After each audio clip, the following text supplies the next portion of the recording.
Bonjour tout le monde, j'espère que vous allez bien. Quant à moi, vous le savez déjà, moi je vais toujours bien.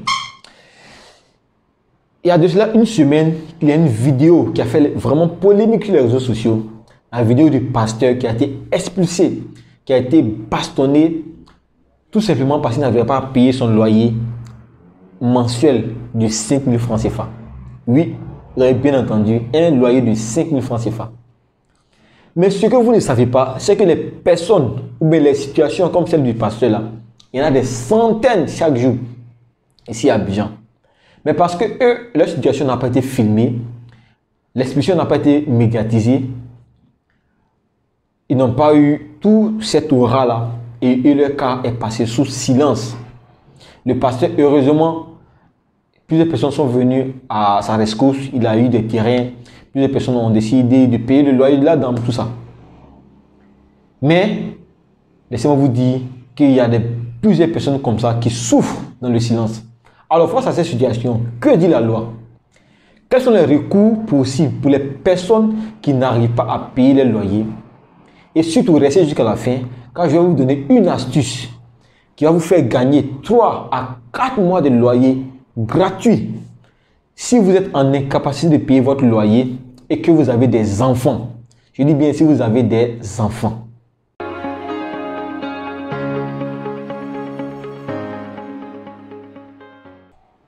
Alors les amis, je me présente pour ceux qui sont nouveaux sur la chaîne. Mon nom c'est Paul Jonathan, votre expert immobilier. Et sur cette chaîne, je vous partage mon aventure immobilière. Je vous donne des astuces pour vous permettre de grandir votre patrimoine immobilier et surtout de sécuriser vos investissements. Donc, si comme moi, vous êtes passionné par l'immobilier, je vais vous demander de vous abonner à la chaîne, car vous connaissez l'objectif de cette année, c'est d'atteindre la barre des 10 000 abonnés. Nous sommes bientôt à 2 000 abonnés. Merci à ceux qui sont déjà abonnés. Merci également à ceux qui le feront à la suite de cette vidéo. Également, merci à tous ceux qui vont partager cette vidéo-là à leurs amis, à leurs connaissances, de sorte à ce que nous puissions élargir notre communauté. Donc, sans plus tarder, rentrons de plein pied dans la vidéo du jour. Un pasteur accusé de non-paiement de mois de loyer a été tabassé par sa créancière. L'histoire se déroule à 354 km d'Abidjan, dans la ville de Vavois, le dimanche 9 avril, jour de Pâques. Alors qu'il était à son culte, le dénommé Zanli Guillaume, pasteur de l'Assemblée royale internationale de Vavois, recevait la visite de la propriétaire du magasin qu'il louait pour stocker ses appareils de sonorisation. Alors, donc, on a tous vu, et je vais un peu planter le décor. Ici, nous sommes face à quelqu'un, pasteur, qui n'arrive pas à payer un loyer de 5 000 francs chaque mois. Et il a un impayé de 3 mois. C'est-à-dire 2 mois déjà consommés et 1 mois qui est en cours. Donc, ce qui revient à 15 000 francs. Il vous dit 15 000 francs que ce dernier-là doit à la dame en question. Ok. Ici, on ne va pas rentrer dans le volet pénal de cette vidéo. Parce que vous avez vu qu'il y a eu des coups. Si on veut rentrer dans le volet pénal, on va se poser trop de questions. Qui a tapé un premier? Qui était en position de légitime défense? Et tout ça. Donc, on va laisser ce volet-là. On va aller dans le vif du sujet pour comprendre quels sont les différents recours que les personnes qui sont en difficulté de payer leur loyer peuvent avoir. Ok. Ici, ce qu'il faut savoir, c'est que face à cette situation, généralement, on a 2 grands recours. 2 grands recours. Le premier, c'est le règlement à l'amiable, qu'on appelle généralement la conciliation à l'amiable. Donc, dès que vous constatez que monsieur ou madame n'arrive pas à payer son loyer, automatiquement, on cherche à trouver une solution à l'amiable rapidement. Soit on pue sur la caution et vous quittez la maison. En tout cas, chacun pose et chacun explique sa situation et ensemble on trouve la solution. Ça, c'est le règlement à l'amiable. Et pour notre cas précis ici, effectivement, il y a eu un règlement à l'amiable au départ. Parce que ici, on voit seulement la bagarre, mais monsieur et madame, ou bien la foule revenait du commissariat du Vavois. Voilà. Pour qu'au niveau du commissariat, au niveau de la police, ils puissent trouver un terrain d'entente. Mais en faisant des informations qu'on a ça et là, le monsieur a proposé de donner 5 000 francs à la dame comme avance et après il allait donner les 10 000 francs. Et la dame n'a pas voulu la dame a voulu tout son argent. Et surtout qu'elle venait d'une ville, je dirais peut-être voilà, d'une autre ville. Donc, elle avait aussi besoin de son transport et tout. Donc, les 5 000 francs que le monsieur a proposé, la dame a dit niet, elle ne voulait pas du tout. Ok. Ce qui revient ici à dire que le premier recours, que le règlement à l'amiable a été bâclé. Parce qu'on n'a pas eu de suite pour un règlement à l'amiable. Ok. Après ce recours-là, qui est le règlement à l'amiable, il faut maintenant passer par voie de justice. Et pour mieux comprendre là, attendez un instant. Pour mieux comprendre le volet juridique, je vous conseille ce document-là. Côte d'Ivoire, Code de la construction et de l'habitat. Loi numéro 2019-576 du 26 juin 2019. Ce document-là, il est libre. Vous pouvez le télécharger sur Internet. Vous voyez. Mais pour une meilleure compréhension, moi, j'ai essayé de condenser toutes ces informations-là dans un préfax, voilà, que j'ai ajouté au document qu'on télécharge sur Internet.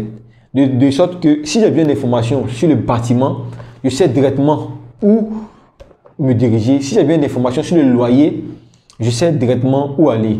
Voilà, donc pour ceux qui veulent les documents actualisés que moi j'ai fait, vous pouvez me laisser un message en bas de description, voilà, sur mon numéro qui apparaît et je vais vous répondre. Pour ceux aussi qui veulent télécharger, vous pouvez aller sur Internet et cliquer directement. Voilà, vous marquez la loi numéro 2019-576 du 28 juin 2019. Il est en accès libre sur Internet. Donc, vous pouvez le télécharger. Voilà, donc, toutes les informations que nous allons tirer au niveau juridique émanent de ce document-là. Voilà. Alors, le premier recours au niveau juridique, c'est de faire intervenir un huissier de justice. Là encore, comme j'ai dit, nous sommes à l'intérieur du pays. Là-bas, on n'a pas d'huissier. Ça, c'est un. De deux, à l'intérieur du pays, tout ce qui est procédure n'est pas encore bien ancré dans le quotidien des populations. La preuve, il n'y a même pas eu de contrat écrit. Un contrat de bail écrit entre le pasteur et la dame. Non.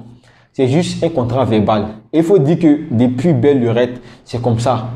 Et puis ce mode de fonctionnement existe. Oui.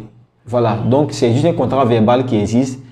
Voilà, parce que là-bas, l'administration n'est pas encore développée. Tout ce qui est loi et procédure, là-bas, à l'intérieur du pays, ne sont pas dedans. Oui. Donc, ce qui fait que c'est difficile de pouvoir opter pour la voie juridique. C'est un peu difficile.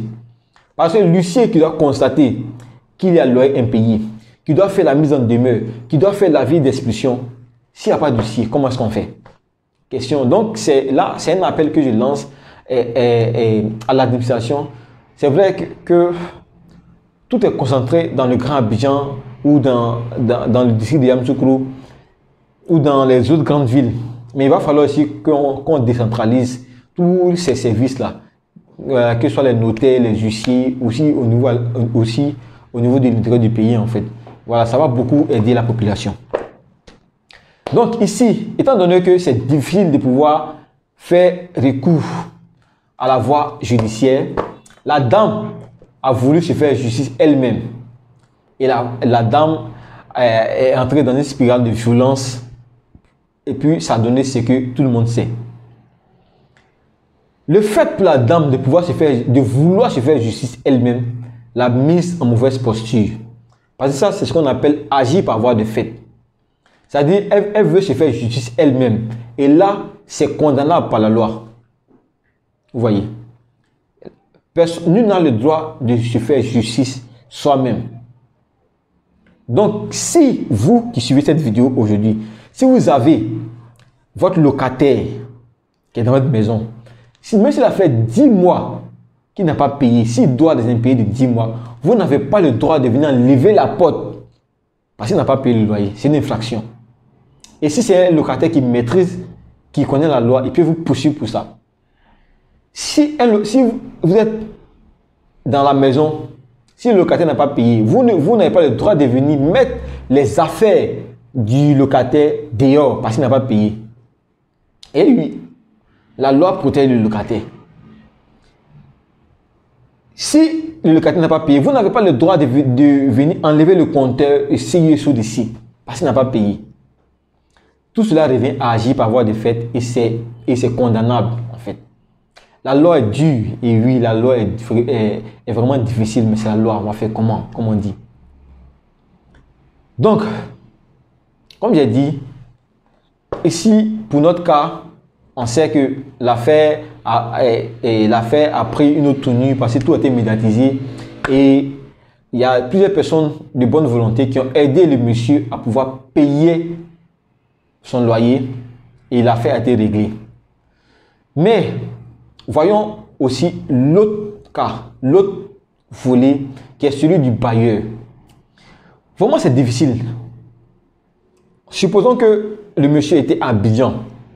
C'est un exemple. Hein, et que le monsieur, le bailleur avait engagé la procédure juridique pour pouvoir se faire payer. C'est-à-dire, le monsieur allait faire intervenir un huissier. Est-ce que vous savez les frais d'émolument d'un notaire? Ce n'est pas moins de 50 000 francs. Bon, déjà même, ici là, nous avons affaire à un loyer de 5 000 francs que le monsieur n'arrive pas à payer. Et puis pour pouvoir l'expulser, on va faire intervenir un huissier dont les frais valent pratiquement 1 an de loyer. Finalement, qui paie? C'est le bailleur qui paie, c'est le propriétaire qui paie. Donc ça, c'est le revers de la médaille qui met vraiment les bailleurs en mauvaise posture. Je ne dis pas que ce que la dame a fait, c'est bien. Mais vraiment, il y a des points, il y a certains points de la loi. Et puis surtout, il y a certaines procédures juridiques qu'on doit voir, qu'on doit réduire en fait. Imaginez que le monsieur a fait 3 mois sans payer. Donc, on a déjà 3 mois d'impayé. La procédure juridique va durer au moins 3 mois. Cela fait 6 mois d'impayé. Et pendant ce temps, que fait le bailleur? Il est impuissant et le veut de regarder. Moi, je connais un cas, le cas d'une dame. Vraiment, la vie n'est pas difficile pour les bailleurs. Hein. Comprenons les bailleurs. Quand les propriétaires se mettent à expulser les locataires par la force, comprenons-le, c'est vraiment pas facile. Je connais une dame qui gère le bien et qui vient récupérer le loyer pour le compte de son mari. Parce que c'est nous qui gérons son immeuble. Le loyer mensuel, je vous dis, le loyer mensuel fait pratiquement 2 millions le mois. Mais à peine le 28 du mois, déjà, la dame a besoin d'argent. Pourquoi? Parce que le monsieur est malade. Son mari est malade. Il y a les enfants qu'on doit envoyer à l'école. Chaque 2 semaines, le monsieur doit faire des dialyses. Donc la dame a constamment besoin d'argent. Imaginons cette dame-là, dans notre cas ici. Et puis, la dame a dans sa maison quelqu'un qui n'arrive pas à payer pendant 3 mois, 6 mois. Mais le monsieur va mourir. Le monsieur va mourir, c'est clair. Donc, ne rejetons pas tout de suite la faute au bailleur. Vraiment, ce n'est pas facile. Parce que chacun a ses réalités. Le bailleur il a besoin de son argent pour pouvoir vaquer à ses occupations. Souvent, même, il a des obligations vis-à-vis de la banque. Tout ça. Donc, vraiment, comprenons la banque et comprenons le bailleur. Et puis, vraiment, ce n'est pas facile. Vraiment, ce n'est pas facile. Et surtout, je vous l'ai dit qu'en bonus à la fin, j'allais vous donner une astuce. On suppose que le premier recours, qui est le règlement à l'amiable, n'a pas abouti. Et que le bailleur a eu recours à la voie juridique. Et que devant le juge, il a eu gain de cause. Et que son locataire doit partir. Laissez-moi vous dire. Prenons l'article 400. Un instant.